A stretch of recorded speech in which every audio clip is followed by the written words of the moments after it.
Avez-vous déjà pris le temps de réfléchir à la possibilité que certaines personnes, bien que cela semble difficile à accepter, ne puissent être sauvées? Existe-t-il des barrières infranchissables entre l'être humain et l'éternité aux côtés de Dieu? Aujourd'hui, nous allons plonger dans l'un des débats les plus intenses et provocateurs de la théologie chrétienne. Êtes-vous prêt à découvrir les 7 groupes de personnes qui, selon les Écritures, sont au-delà de la portée du salut divin? Comprendre la position des incrédules face à la foi chrétienne est crucial pour dialoguer sur l'un des concepts les plus fondamentaux du christianisme, la résurrection et l'œuvre rédemptrice de Jésus-Christ. Ce thème, souligné dans Jean chapitre 3, verset 16, aborde l'amour incommensurable de Dieu, qui a donné son Fils unique, afin que quiconque croit en lui puisse avoir la vie éternelle. Ce verset n'englobe pas seulement la promesse du salut, mais également la base de la foi chrétienne, la résurrection du Christ comme triomphe sur la mort et le péché, garantissant le salut à tous ceux qui croient. Pour les incrédules, accepter cette prémisse peut être un défi. L'incrédulité peut découler de doutes sincères, de questionnements profonds ou même de malentendus concernant les récits et les enseignements bibliques. Lorsqu'on aborde ces questions avec un incrédule, il est fondamental d'offrir une réponse empathique et bien informée. Il est important de transmettre que la foi en Jésus ne représente pas un saut dans l'inconnu, mais plutôt un pas basé sur des preuves historiques solides et des transformations personnelles évidentes au fil des siècles. Explorer la foi chrétienne implique de comprendre que la croyance en la résurrection de Jésus ne consiste pas seulement à accepter un événement historique, mais à s'engager dans une relation vivante et continue avec Dieu. Cette relation transforme les vies de manière concrète et observable, quelque chose qui peut être remarqué non seulement dans les paroles, mais surtout à travers les actions et le style de vie des croyants. Ces transformations sont des témoignages puissants de la véracité de la résurrection et de la présence active de Jésus dans la vie des fidèles. Lorsque l'on discute de la foi avec quelqu'un qui ne croit pas, il est crucial d'utiliser une combinaison d'arguments rationnels et d'expériences personnelles. Discuter de la manière dont la foi se manifeste au quotidien peut être aussi persuasif que les fondements théologiques les plus solides. Souvent, l'incrédulité dissimule un désir profond de comprendre et de recevoir des réponses authentiques. Offrir ces réponses de manière claire et accessible permet à l'Évangile de parler directement au cœur des gens, en les touchant de manière que la logique seule ne peut souvent atteindre. Dans ce dialogue, il est essentiel de se rappeler que le cheminement de la foi est profondément personnel et varie d'un individu à l'autre. Être patient et aimant sont des qualités indispensables pour aider quelqu'un à explorer et, peut-être, à accepter un jour la réalité de la résurrection du Christ. La foi est un chemin qui se construit avec compréhension et bienveillance, permettant à chacun de trouver sa propre place dans ce récit de rédemption et d'amour divin.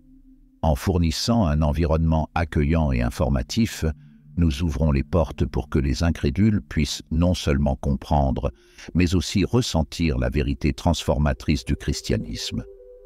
Lorsque nous explorons la question du salut, nous rencontrons une diversité de chemins que les gens choisissent de suivre, cherchant à combler un vide existentiel ou à résoudre des questions profondes sur le but et le sens de la vie. Certaines de ces quêtes sont orientées vers des réalisations personnelles, de bonnes œuvres, ou même à travers d'autres religions et philosophies. Cependant, dans le christianisme, il existe un concept fondamental qui peut sembler, au premier abord, limitatif, mais qui, une fois pleinement compris, se révèle être une source de liberté et de sécurité éternelle. La croyance que Jésus-Christ est le seul chemin vers le salut.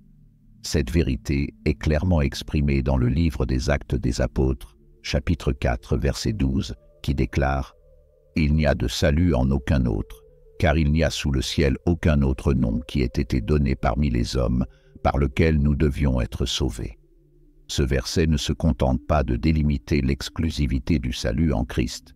Il articule une vérité spirituelle profondément enracinée dans la doctrine chrétienne. Selon cette vision, Tous les efforts humains, aussi nobles ou intenses soient-ils, échouent à atteindre le standard divin de sainteté nécessaire pour le salut. Le christianisme propose que les œuvres, bien qu'elles soient des reflets importants de la foi, ne constituent pas le moyen par lequel le salut est obtenu. Le salut est présenté comme un don de la grâce, immérité et gratuit, accordé par le sacrifice rédempteur de Jésus sur la croix. C'est une offre d'amour divin qui transcende toute tentative humaine de justification ou de mérite personnel. De plus, la recherche du salut dans d'autres religions ou systèmes philosophiques reflète un désir humain légitime de trouver des réponses aux questions les plus profondes de l'existence. Alors que ces quêtes sont valables et montrent une soif intrinsèque de compréhension, le christianisme offre une réponse qui se veut non seulement adéquate, mais définitive et complète, promettant non seulement le salut, mais aussi une relation restaurée et éternelle avec le Créateur. Jésus se positionne non pas comme un maître parmi tant d'autres, mais comme le chemin, la vérité et la vie, des expressions que nous retrouvons dans Jean, chapitre 14, verset 6. Cette affirmation de Jésus ne suggère pas une alternative parmi d'autres, mais la seule voie véritable qui mène à Dieu, impliquant que tous les autres chemins sont, en fin de compte, insuffisants pour garantir l'éternité auprès du Père. Dans le dialogue avec ceux qui cherchent le salut par des moyens alternatifs, il est essentiel d'aborder leur quête avec respect et empathie, en reconnaissant la sincérité et la profondeur de leur parcours spirituel. Simultanément, il est crucial de transmettre la vision chrétienne selon laquelle le vrai salut ne peut être atteint par des efforts humains ou exploré à travers des voies philosophiques alternatives. Le salut est un don divin, disponible gratuitement pour tous à travers le Christ, et communiquer cette vérité nécessite de la sensibilité, de la patience et un engagement envers l'amour et la clarté de l'Évangile. Ce faisant, nous ne présentons pas seulement une alternative théologique, mais nous invitons chaque personne à vivre une transformation personnelle qui témoigne de la réalité de l'amour rédempteur de Dieu. L'approche doit toujours être aimante et persuasive, encourageant une réflexion profonde sur la singularité de l'offre chrétienne et la possibilité d'une vie transformée par une foi sincère en Jésus. L'hypocrisie est souvent abordée dans les enseignements chrétiens comme l'une des fautes spirituelles les plus graves, car elle révèle une déconnexion entre l'apparence extérieure de piété et la véritable dévotion intérieure à Dieu. Ce thème est intensément traité dans les évangiles, en particulier lorsque Jésus confronte les pharisiens. Dans un passage frappant du livre de Matthieu, chapitre 23, verset 27, Jésus fait une comparaison puissante décrivant les pharisiens comme des « sépulcres blanchis » qui semblent beaux de l'extérieur, mais qui à l'intérieur sont remplis d'ossements de mort et de toutes sortes d'impuretés. Cette image vivante souligne l'essence de l'hypocrisie, une façade de droiture qui cache la véritable condition morale et spirituelle d'une personne. Les pharisiens, connus pour leur stricte observance des lois mosaïques et des traditions juives, sont souvent critiqués par Jésus, non pas pour leur obéissance à la loi, mais pour la manière dont ils négligent des aspects vitaux de la loi, tels que la justice, la miséricorde et la foi. La critique de Jésus ne s'adresse pas à l'observance de la loi en elle-même, mais au cœur derrière l'action, qui doit être alignée avec les valeurs du royaume de Dieu. Comprendre et gérer l'hypocrisie implique de reconnaître que chacun est susceptible à cette condition. C'est une faiblesse humaine courante, qui se manifeste lorsque l'on accorde une grande importance à la perception extérieure de piété, souvent pour obtenir l'approbation des autres ou se sentir supérieur à eux, tout en négligeant de cultiver une vie intérieure qui reflète véritablement les principes de l'Évangile. Combattre l'hypocrisie commence par un examen de soi sincère. Encouragés par les enseignements du Christ, nous devons évaluer régulièrement nos motivations et l'authenticité de notre foi. Cela implique de questionner la manière dont nos actions reflètent nos croyances et si nous vivons en cohérence avec les enseignements de Christ. Des pratiques telles que la prière régulière, l'étude de la Bible et la participation à la communauté de foi sont essentielles pour maintenir notre attention sur Dieu et éviter les pièges d'une foi superficielle. De plus, une foi véritable ne se révèle pas seulement dans les paroles, mais se manifeste par des actions cohérentes avec les croyances professées.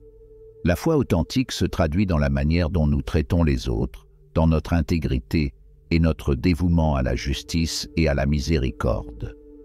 Plutôt que de nous limiter à accomplir des rituels religieux, nous devons aspirer à une transformation profonde qui nous rende plus semblables au Christ, qui a parfaitement illustré l'amour, le service et l'humilité. Parler de l'hypocrisie n'est pas seulement aborder un problème, c'est une occasion de réfléchir à la profondeur et à la sincérité de notre foi. Affronter l'hypocrisie dans nos vies peut être difficile, mais c'est aussi libérateur. En abandonnant les masques que nous construisons parfois, nous pouvons expérimenter la véritable liberté et la paix qui viennent d'une vie sincèrement dévouée et alignée avec les desseins divins. Ce processus continu d'auto-évaluation et de renouvellement est vital pour tout chrétien qui souhaite vivre une foi qui n'est pas seulement apparente, mais véritablement profonde et transformatrice. L'auto-justification est un thème profondément exploré dans la théologie chrétienne, car elle touche directement à la compréhension de la grâce divine par rapport au mérite humain. Cette question est illustrée de manière vivante dans la parabole du pharisien et du publicain que Jésus raconte dans l'évangile de Luc, chapitre 18, versets 10 à 14. Dans ce récit, Jésus décrit deux hommes qui vont au temple pour prier. Leurs attitudes et leurs paroles révèlent des contrastes fondamentaux sur la compréhension et la réception de la justice divine. Le pharisien, se plaçant de manière proéminente, prie avec confiance dans sa propre justice. Il énumère ses pratiques religieuses rigoureuses et son mode de vie moralement discipliné comme preuve de sa droiture. Cette prière, bien que remplie de remerciements, exalte en réalité plus lui-même que Dieu. Il se compare favorablement aux autres, se jugeant supérieur en vertu de ses œuvres et de sa discipline personnelle. Le publicain, en revanche, reste à distance, adoptant une posture d'humilité et de conscience de sa propre indignité. Il n'ose pas lever les yeux vers le ciel, mais se frappe la poitrine et implore la miséricorde, se reconnaissant pécheur. Jésus conclut que c'est le publicain, et non le pharisien, qui est rentré chez lui justifié, c'est-à-dire en état de droiture devant Dieu. Ce dénouement subvertit les attentes de nombreux auditeurs de l'époque, qui pouvaient considérer le pharisien comme le modèle idéal de piété religieuse. La parabole est une critique incisive de l'auto-justification, révélant que la véritable justification n'est pas acquise par des mérites humains, mais est un acte de miséricorde divine. La leçon centrale ici est que le salut n'est pas quelque chose que l'on gagne ou que l'on mérite par des efforts humains. La doctrine chrétienne enseigne que personne ne peut atteindre la sainteté nécessaire pour être en présence de Dieu par ses propres œuvres. Cela s'explique par le fait que la nature du péché corrompt chaque partie de l'être humain, rendant impossible l'atteinte de la perfection requise par ses propres efforts. Par conséquent, le salut vient comme un don gratuit de Dieu, par la grâce à travers la foi en Jésus-Christ, dont la mort et la résurrection fournissent la rédemption nécessaire pour l'humanité. Discuter de l'auto-justification nécessite de comprendre que la tendance humaine est de rechercher l'indépendance, de vouloir d'une certaine manière contribuer ou même contrôler le processus de son propre salut.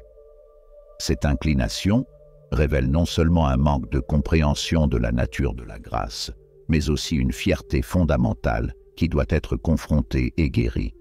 L'invitation de l'Évangile est une reddition complète et humble, reconnaissant que le salut est un cadeau que Dieu offre, non basé sur nos œuvres, mais sur l'œuvre accomplie de Christ à la croix. En abordant l'auto-justification, il est essentiel de cultiver une compréhension selon laquelle, bien que les œuvres soient une réponse à l'amour de Dieu et un fruit de la véritable foi, elles ne sont jamais la cause de notre justification. La véritable foi chrétienne est marquée par la reconnaissance de notre totale dépendance envers Dieu pour le salut et par une gratitude qui s'exprime en adoration et en service, non pas comme un moyen de gagner la faveur de Dieu, mais comme une réponse à la faveur imméritée que nous avons déjà reçue. Ainsi, aborder la question des auto-justifiés revient à aborder le cœur de l'Évangile, qui nous appelle au-delà d'une foi superficielle, basée sur les mérites personnels, vers une foi profonde, enracinée dans le miracle de la grâce de Dieu, qui transforme complètement notre relation avec lui et avec les autres autour de nous. À travers cette compréhension, nous sommes appelés à vivre non pas pour nous-mêmes, mais pour celui qui nous a sauvés par son amour immense et inconditionnel. Le blasphème contre le Saint-Esprit, tel qu'il est décrit dans les Écritures, est souvent considéré comme l'un des péchés les plus énigmatiques et sévèrement averti dans le christianisme. Dans Matthieu chapitre 12, versets 31 et 32, nous trouvons une déclaration percutante de Jésus qui distingue ce péché comme étant impardonnable. Il explique que tout péché et blasphème seront pardonnés aux hommes, mais le blasphème contre l'Esprit ne sera pas pardonné. Quiconque parlera contre le Fils de l'homme sera pardonné, mais quiconque parlera contre le Saint-Esprit ne sera pas pardonné, ni dans ce monde, ni dans le monde à venir. Cette déclaration peut sembler effrayante au premier abord, mais une compréhension plus approfondie de son contexte et de sa signification révèle les fondements de la miséricorde et de la justice divine. Le blasphème, dans son sens le plus large, implique de parler contre ou de montrer du mépris. Cependant, le blasphème contre le Saint-Esprit va au-delà de simples paroles irrespectueuses. Il pointe vers un état du cœur qui résiste obstinément à la vérité et à la conviction apportée par le Saint-Esprit. Pendant le ministère de Jésus, certains attribuaient les miracles et les œuvres merveilleuses qu'il accomplissait à des forces démoniaques, spécifiquement à Béelzéboul. Cette accusation non seulement rejetait la preuve de la divinité de Jésus, mais attribuait également les manifestations du Saint-Esprit qui témoignaient de Jésus à une origine maléfique.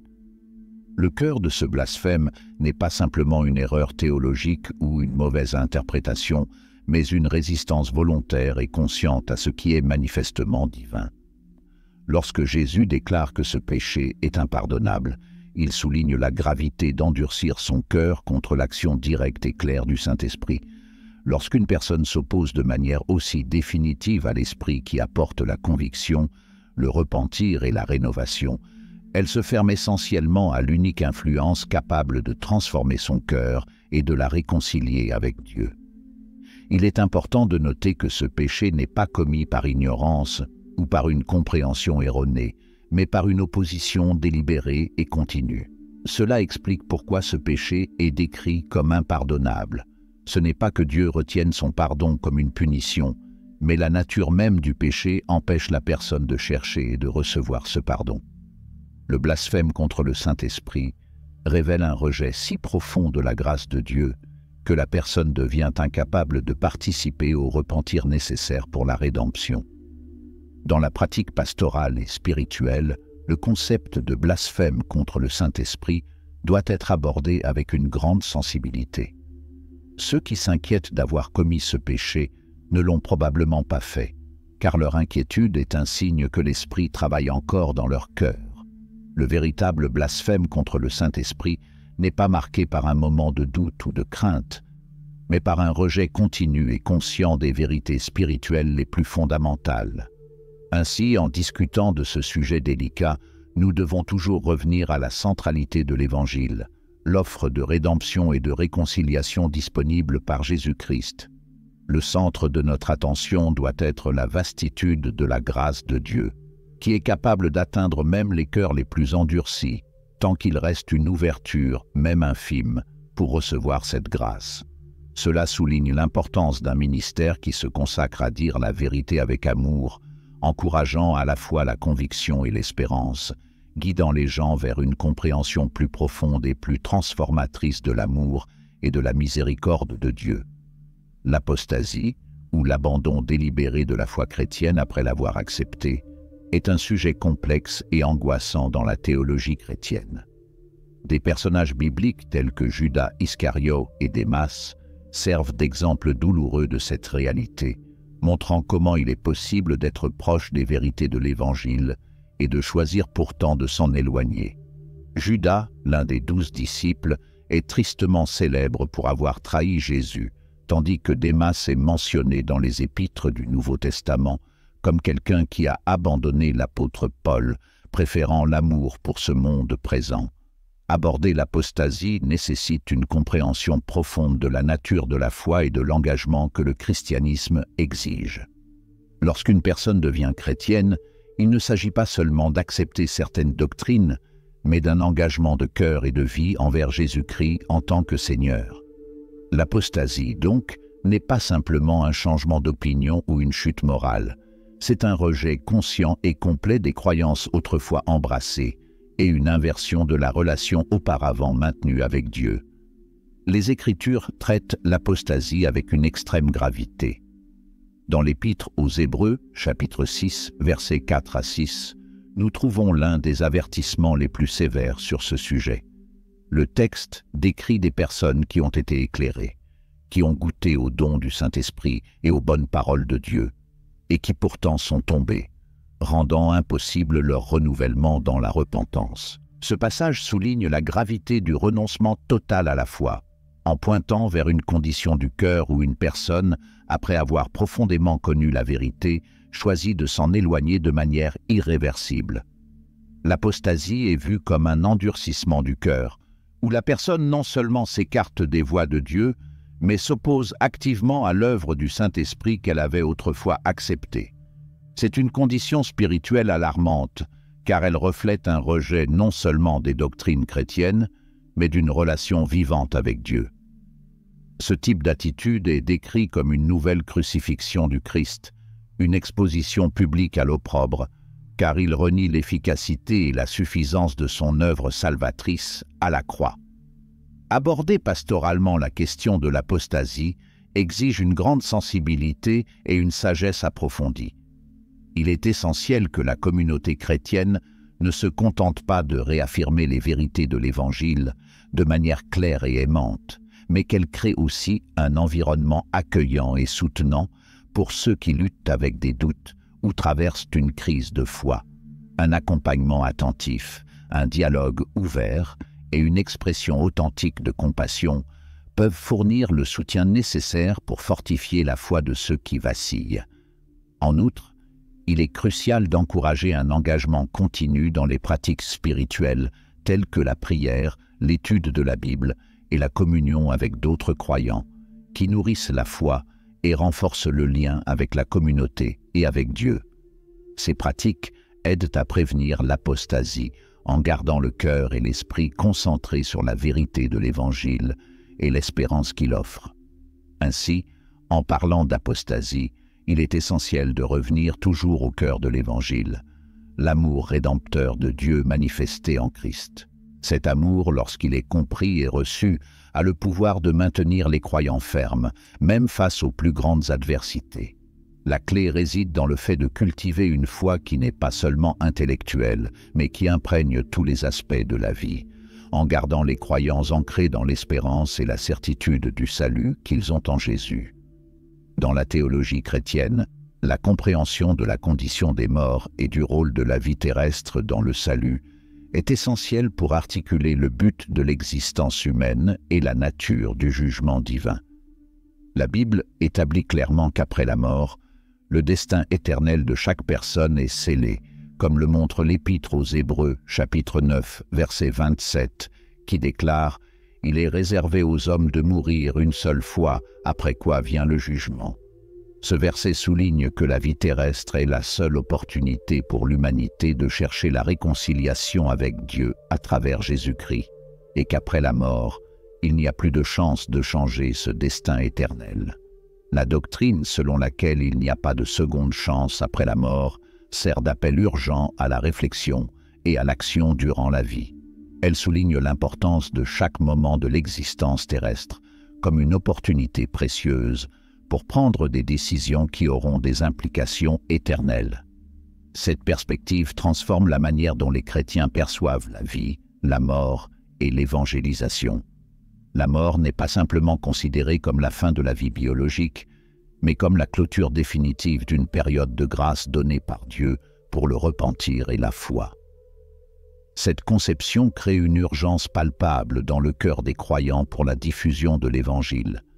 Sachant que le temps est limité et que la mort peut survenir à tout moment, les chrétiens sont poussés à vivre et à proclamer leur foi de manière fervente et diligente. Ce n'est pas seulement une responsabilité spirituelle, mais un impératif moral d'offrir à chacun l'opportunité de connaître et de répondre au message de salut offert en Jésus-Christ. Le but de la mort en relation avec le salut met également en lumière la justice de Dieu. Il offre la vie comme une arène de décision où chaque individu a l'opportunité de choisir d'accepter ou de rejeter la grâce divine. La mort, alors, n'est pas une injustice, mais la conclusion naturelle d'une période de miséricorde durant laquelle les gens ont la liberté de répondre à l'appel de Dieu. Ainsi, le jugement divin est un jugement juste, fondé sur les choix faits pendant la vie. Pour la communauté chrétienne, cela implique une approche pastorale qui met l'accent à la fois sur la compassion et sur la vérité. Il est essentiel d'offrir de l'espoir et du réconfort, mais aussi de guider clairement sur les réalités de la mort et du jugement.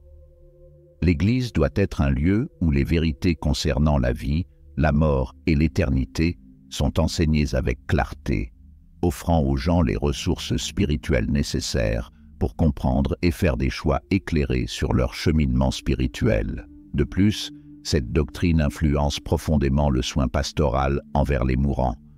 Dans ce contexte, l'Église a pour rôle d'aider ceux qui sont au seuil de la mort à réfléchir sur leur vie, en leur offrant l'opportunité de se réconcilier avec Dieu, s'ils ne l'ont pas encore fait. C'est un ministère de grande importance, marqué par une profonde révérence pour la dignité de la vie et le destin éternel de chaque âme. En somme, la doctrine selon laquelle la mort scelle le destin éternel est un rappel puissant de la gravité de la vie et des choix que chaque personne fait. Elle façonne la mission de l'Église, le ministère pastoral et la vie individuelle des croyants, en insistant sur le fait que le moment présent est l'occasion de chercher Dieu, de vivre selon ses voies et de se préparer pour le jugement qui suit inévitablement la mort. Ainsi, la compréhension de cette doctrine est cruciale pour une foi vécue avec un but, une urgence et une espérance centrée sur la promesse de l'éternité avec Dieu. Nous arrivons à la fin de notre discussion d'aujourd'hui et j'espère que les informations partagées ont été éclairantes et enrichissantes.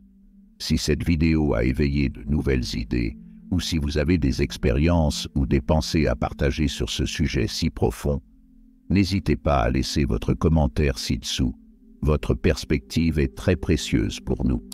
Si vous avez trouvé cette vidéo utile et informative, n'oubliez pas de laisser un like. Et si vous n'êtes pas encore abonné à la chaîne, je vous invite à le faire dès maintenant. Ainsi, vous ne manquerez aucun de nos futurs contenus qui explorent les richesses de la théologie et de la vie spirituelle. Merci d'avoir regardé et à la prochaine.